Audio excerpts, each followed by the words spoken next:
Now we will like to conclude this course. DBMS stands for Database Management System. DBMS is a specialized software that helps the user to interact with the database.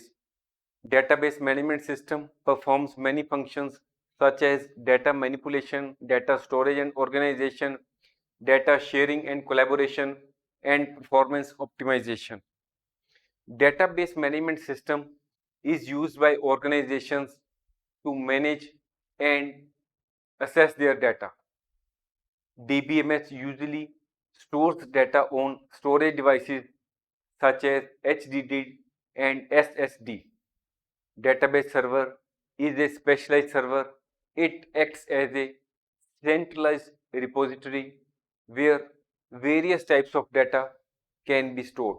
We can store unstructured, structured data, and other forms of data on the database servers.